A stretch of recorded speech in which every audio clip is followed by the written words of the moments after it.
I have my coffee. Took me a while. I had other things to do in the meanwhile. We're gonna finally talk about this man, Edward Hopper. But before we begin, I want to just mention I want to keep the digression to a minimum.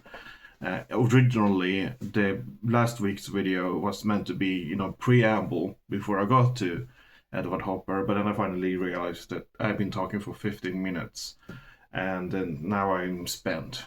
I have no energy left. I'm coming in with this with, stream of consciousness style of I have prepared very little.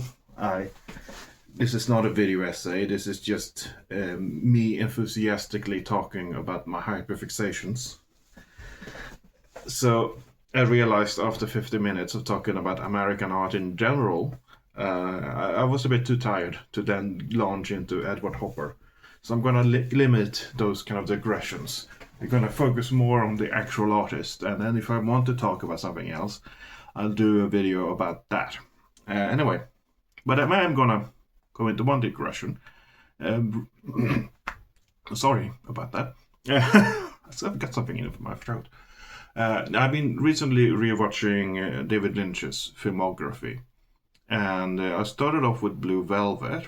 I didn't mean to go chronologically, but then I watched Wild at Heart and Lost Highway on Wednesday.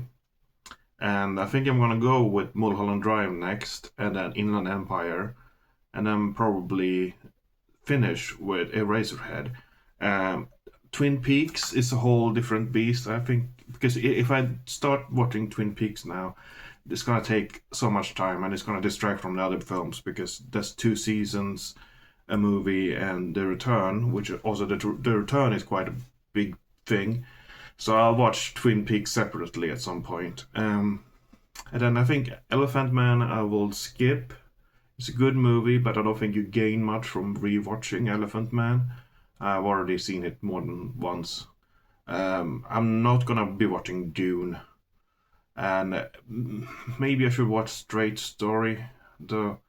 I should probably watch it just because, though it's very it's a different kind of film. It's a film that David Lynch made to kind of prove to himself that he can make a straight story without any kind of surreal non sequiturs or the dreamlike stuff that he's known for. Anyway, I'm bringing up David Lynch because I want you to have David Lynch in mind when we look at Edward Hopper. David Lynch was, at his core, a painter, is where he's got his start. And certainly I think Edward Hopper is one of the more important painters for David Lynch, alongside, I think, Francis Bacon and maybe a few others.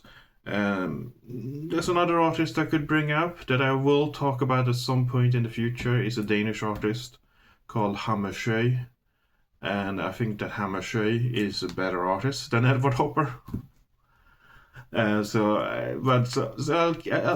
add some image here of Hammershøi and sort of give you a hint. At some point we'll talk about him. They have a lot of similarities, but I'm not gonna bring up Hammershøi again because I would just compare Hopper negatively to Hammershøi, I think, which is not really fair to Hopper. Also, last week I referred to Edward Hopper as an American, so very American artist.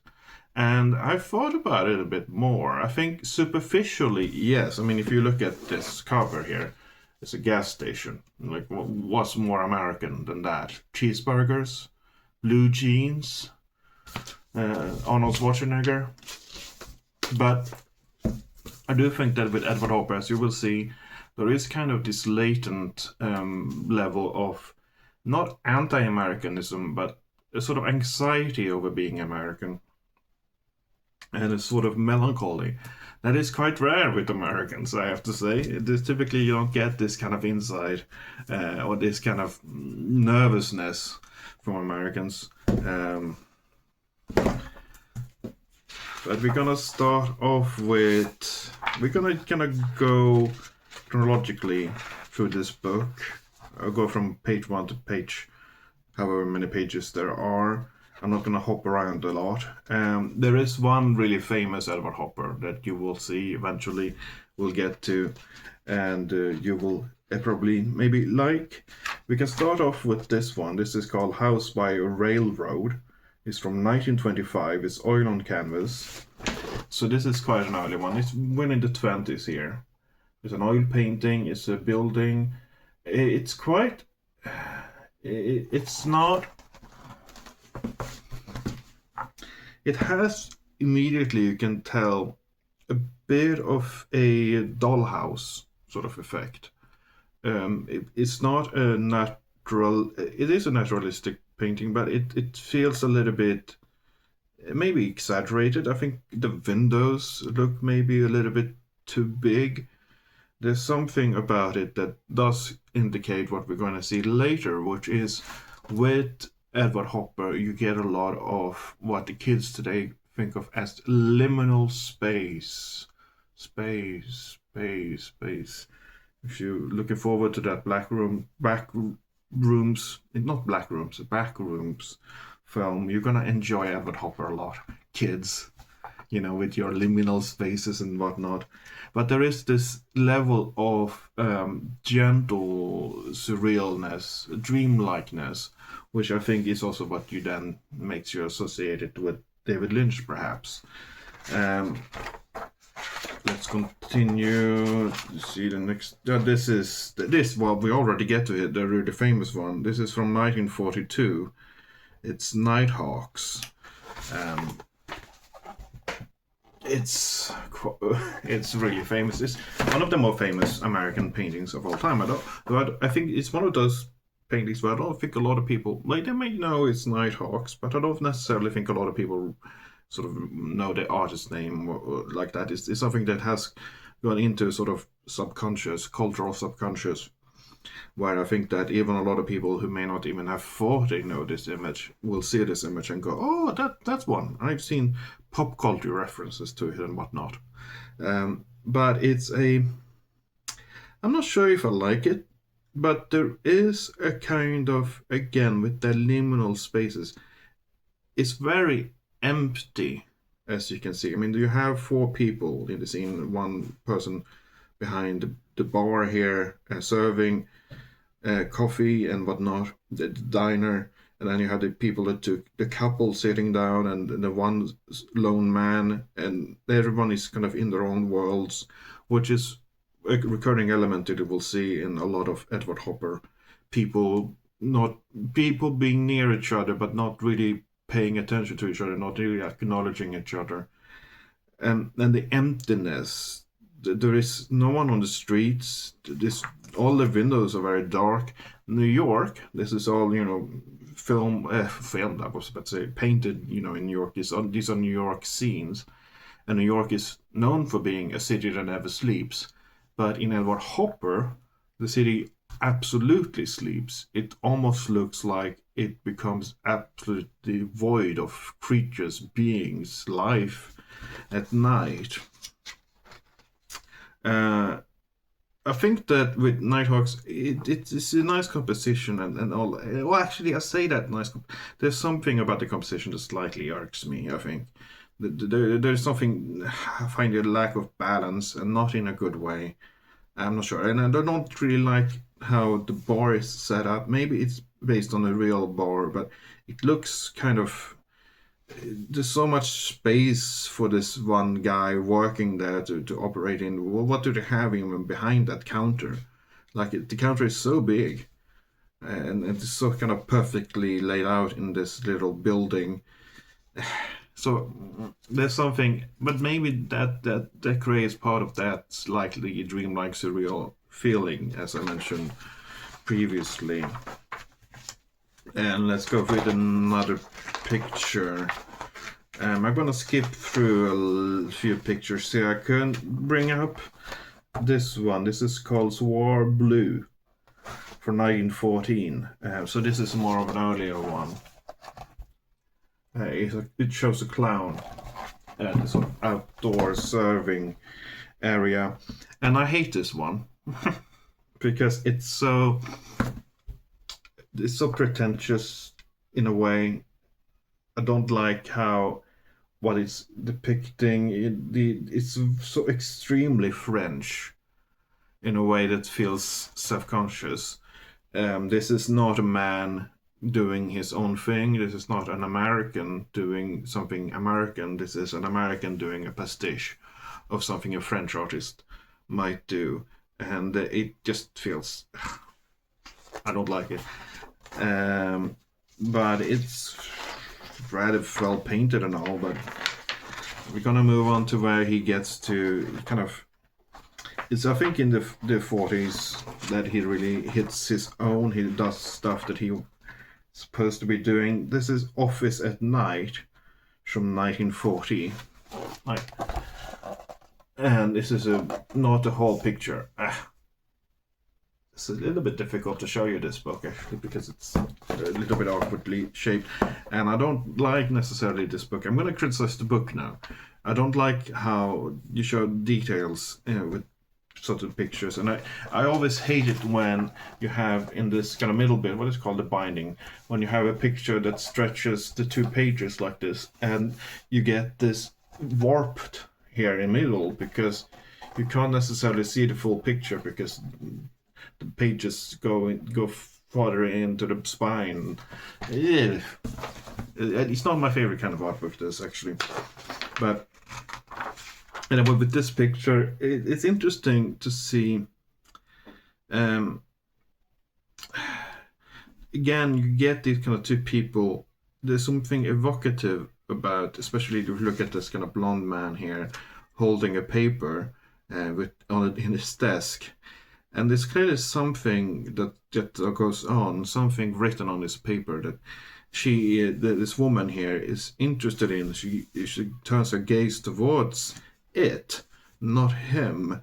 And again, as we're gonna see this over and over again. How Hopper, like even if he has 2 people, sort of pairing, they never share eye contact. They never really acknowledge each other as 2 kind of human beings. They're always together but apart.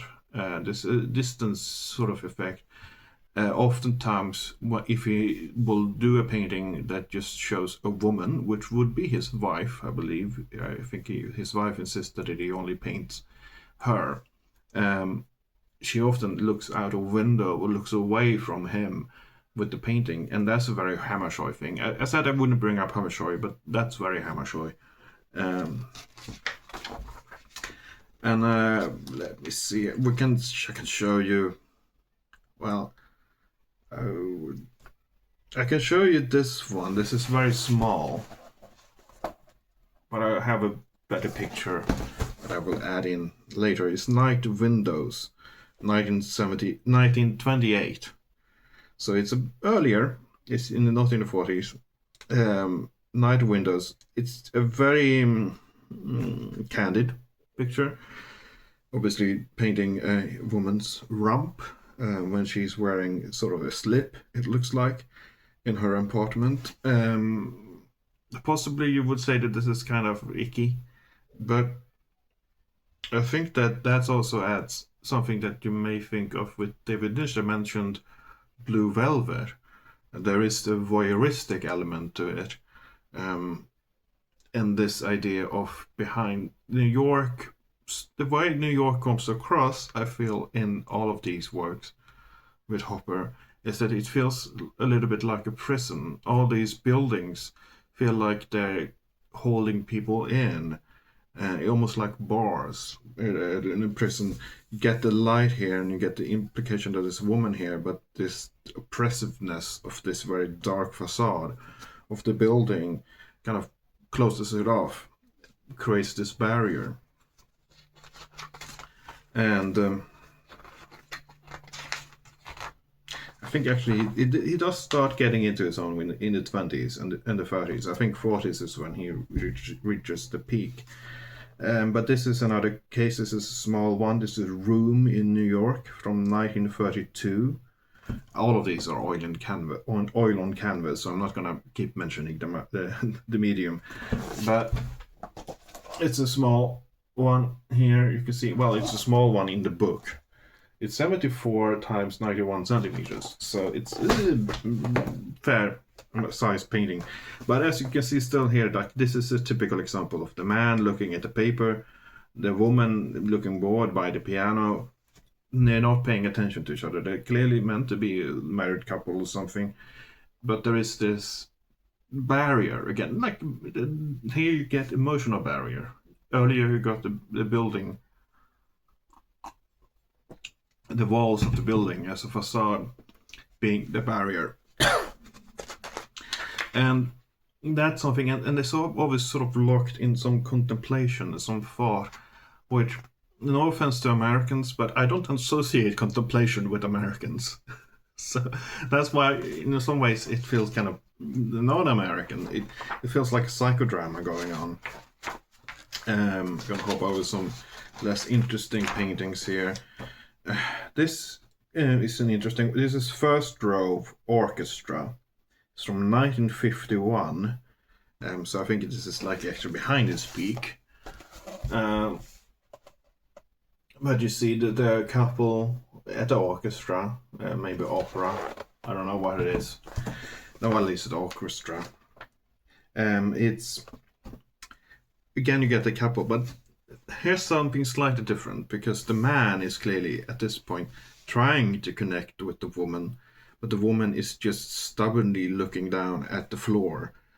And she's holding paper again in her hand. That's a recurring element. The idea of holding something paper in your hand.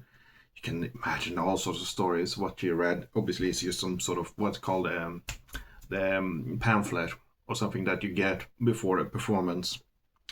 But I'm just always kind of fascinated by just how miserable everyone looks in these paintings. There's not a happy soul in any of this. And yet, I would say actually color-wise, I'm going to bring up Hammershøi again. Because Hammershøi has a very muted palette, very grays, a lot of grays. They're not very colorful paintings. Hopper's paintings are very colorful. These blues are very clearly strong blue. She has a very red dress on her. Her fur coat looks kind of glistening, like it's shining. The sort of gold trimmings on all around them. The very green seats. These are kind of close to primary colors. A lot of these paints. This is a very colorful scene, so it's kind of to me that creates perhaps a tension that I'm not sure I like, but the tension is there. I think with a lot of Hopper, I mentioned I'm not the biggest fan of Hopper, I'm a bit lukewarm. I see all the sort of identifying stuff there that could potentially be really interesting, that I could find really fascinating, but I'm not sure if it all works. There's so much for me to try to go through with my head, and I'm not sure if I like it or not. If I like that kind of juxtaposition between color and subject matter being more muted, but it's there, and maybe I like it, maybe I won't like it. I just have to. I have to live with Edward Hopper for a bit more. I think Edward Hopper takes some time to digest. Can show you. There's some that I have already been talking almost for 20 minutes. So I want to go through some of the ones that I have particularly in mind. This is Hotel by a Railroad. And again, we get the couple not paying attention to each other, just being kind of indifferent towards each other. She's reading a book. Again, she has something in her hand, some paper, and they're kind of both getting dressed. I like that they're an older couple. It feels interesting. You typically don't get older people depicted in art because even artists, as high-minded as artists can be, also fall victim to the whole trope of worshipping youth. But here we get an instance of looking out the window. And that's going to be, I think, a big feature of a lot of Hopper, and it has previously also been this idea of wanting to escape. Again, we can talk about barriers. We can think of the walls as barriers holding people in. You can see in this one, the outside world is much brighter, much more colorful than the inside, which is more gray. This is one of the rare instances where gray is depicted much more prominently. Maybe you can make some association with the woman's gray hair and his gray hair. She certainly looks like she is in that sort of misery, in in the shadows, whereas he is more hopeful, maybe looking out the window. Maybe there's some, what does that say about their relationship, and so on. There's a lot of stuff you can read in, especially when you mentioned earlier, like his wife would insist that he only painted her. What was their relationship like? I know she was also an artist, and I think she was a little bit displeased that he got so much attention for his work, and she kind of, her career stalled. The gender roles here are interesting. If you study, sociology or women's studies or something like that at university, feel free to write a whole piece about Edward Hopper, analyzing Edward Hopper paintings, the gender dynamics in that. You get a fine review, you get rave, you get great grades, you get applause. You get, your teacher will hug you and tell you that you've been a good boy or a good girl, and finally your father will speak to you.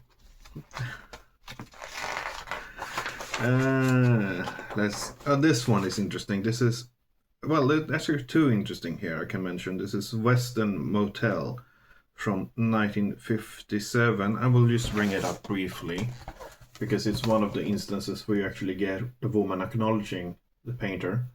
She actually looks him in the eyes. But the one I'm more interested in here is Office in a Small City. It's a kind of odd picture, it's kind of surreal. This building, I'm not really sure how it works. It doesn't even look like these are windows. You get a slight sort of, maybe some slight indication that there is a window pane here. Yeah, maybe. But it kind of looks like just this concrete box. And it has no real ornamentation. And just the way that the windows are placed here on either side, which is typically not really how you get windows placed in a building. You typically don't get, with a wall going like this, you don't get window here and window here. And then he's sitting there in the middle in a desk that looks huge. It's a huge desk that seems to be there just to kind of show the sort of light reflection basking him. And he's not really looking out even. He looks like he's more in contemplation again. He's another contemplating American, a fictional creation of Hopper. And there's a blue sky, and just the enormously of the light on the building facade. It kind of looks sunbaked in a way that makes it look like more like a Mediterranean scene than a New York scene. But there's something about just the extreme whiteness of the building, and the building further away at the distance, which notably does not have any windows. It's just a white box. It's a kind of surreal image in that way. It becomes dreamlike, but in this very muted sort of way that does appeal to me a little bit. I always had some issues with some surrealists. I'd like surrealism to go really balls to the walls crazy, or I like there to be something more like this where there's a dreamlike surreal quality. I never really got on with Magritte, because Magritte had this kind of surrealism that was on one hand very obvious, but on the other hand felt a little bit like clever. Like, it never felt to me like Magritte went crazy with his surrealism. He always felt like he was trying to figure out, a pun. Magritte's painting always feels like puns to me. But I think we're almost done here. Yeah, I'm gonna show you.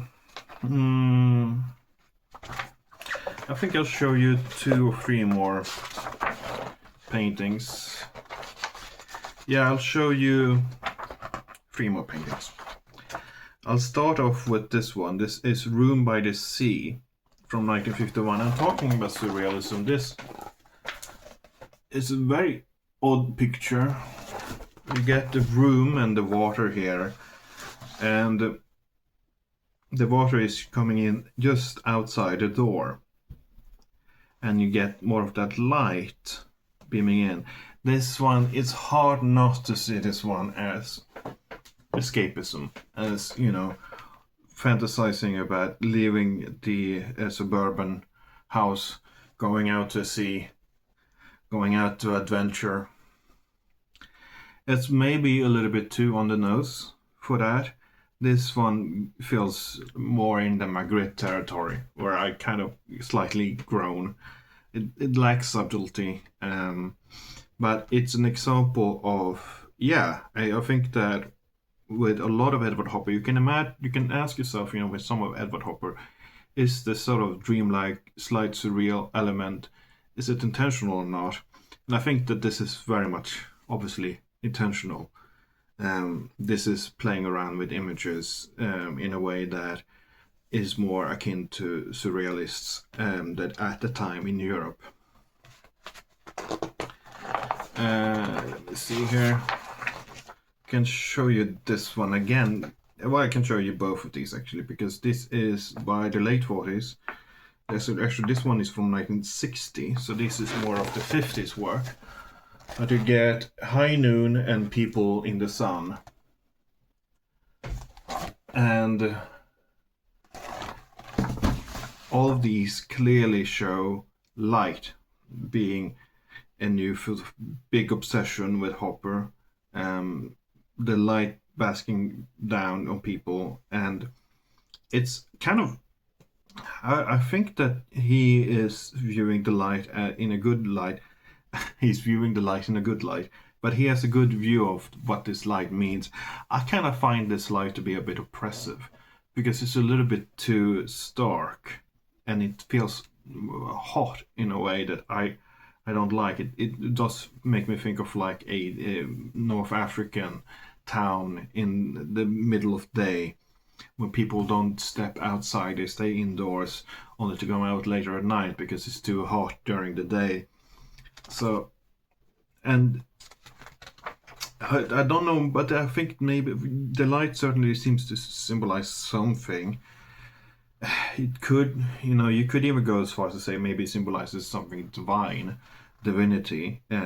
Obviously, God has historically in art been depicted as light, as a light source. I'm not sure if that's it. I do feel slightly it's more a case of just reaching for some symbolism, something that's supposed to represent peace, sublimity, transcendence.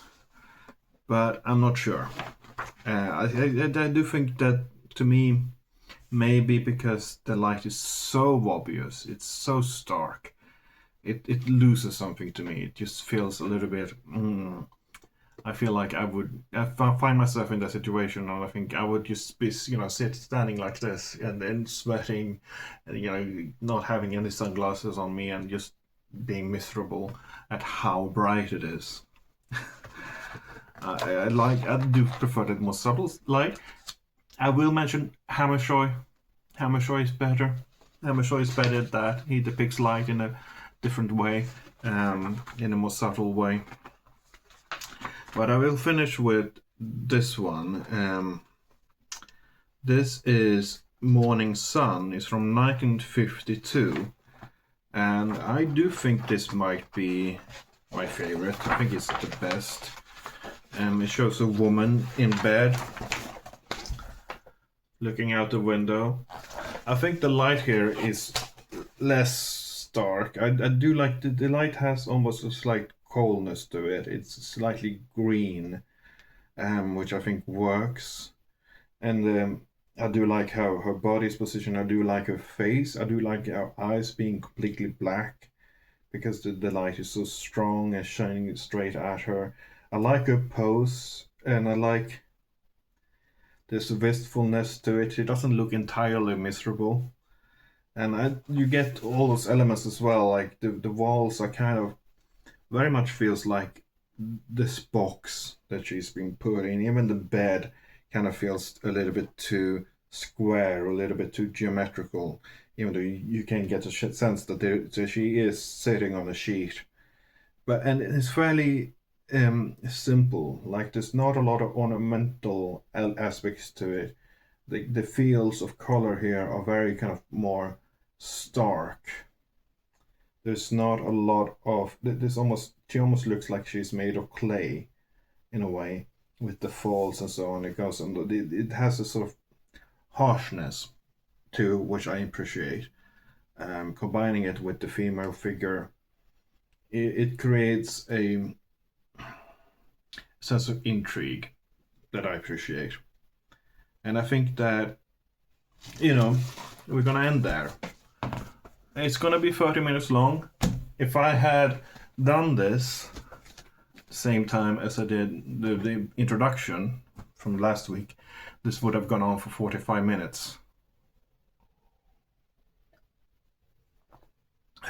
I don't mind going long. It's just I'm a human. And as a human, I don't have endless energy. I'm gonna go to bed now. And I'm gonna stare out the window at the light. And well, actually, it's not as important for me to do it because I am European, I am Scandinavian. I'm used to contemplating, I'm used to anxiety. It's these wacky Americans that treat it as a novelty. Boop.